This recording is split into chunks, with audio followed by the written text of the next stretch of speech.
بتحبي شوربة العدس وبتخافي تاكليها؟ بتستني الشتاء لما يجي عشان تاكليها؟ اوعدك من النهاردة لو هتجربيها بالطريقة بتاعتي عمرك ما هتندمي وعلى طول هتاكليها. الطريقة بتاعتي واخداها من ست كبيرة، وهحكيلكوا هي قالت لي.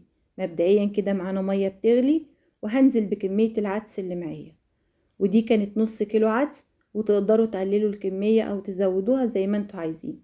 نزلت ببصلتين متقطعين كده، وحوالي ربع كيلو طماطم، كام فص توم، وهننزل بمعلقة من الكزبرة الجافة، وهنغطيها كده ونهدي النار عليها ونسيبها لحد ما تستوي.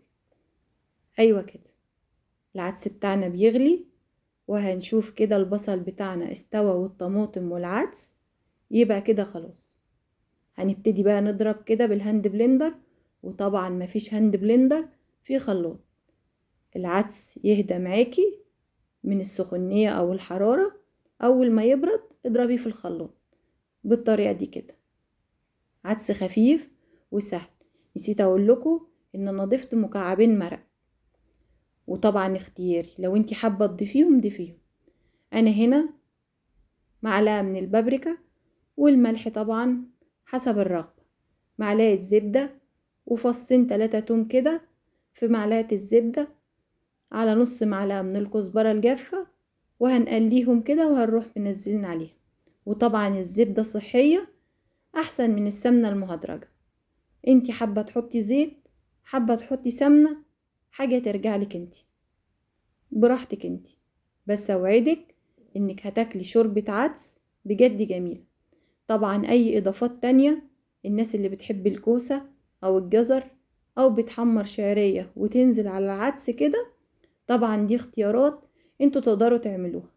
بس انا عاوزاها شوربة عدس خفيفة تنفع معايا في الدايت. وفعلا الوصفة خدتها من ست كبيرة عندها حوالي 70 سنة، ومن ساعتها وانا ماشية بيها. هي قالت لي ان هي مربية ولادها عليها، وهي دايما بتعملها، وحتى لو في الصيف بتاكلها وما بتتعبهاش. وانا بصراحة سمعت كلامها، ومن ساعة ما عرفت وانا بعملها، وجميلة جدا.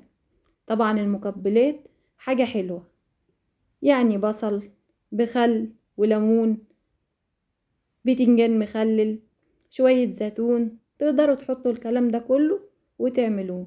وطبعا لو عيش بيتي مخبوز هيبقى احسن واحسن. بس زي ما قلتلكم انا باخدها زي شوربة كده خفيفة عشان ما تتعبنيش، وممكن اخد ربع رغيف بلدي معاه وتبقى وجبة حلوة. العدس صحي ومفيد ومغذي. جربوها بطريقتي وبطريقة الست اللي قالت لي عليها، ربنا يبارك في عمرها ويديها الصحة، وانتوا مش هتندموا. هي دي كانت وصفتي النهاردة. اشوفكم على خير في اكلة جديدة ووصفة جديدة، والسلام عليكم.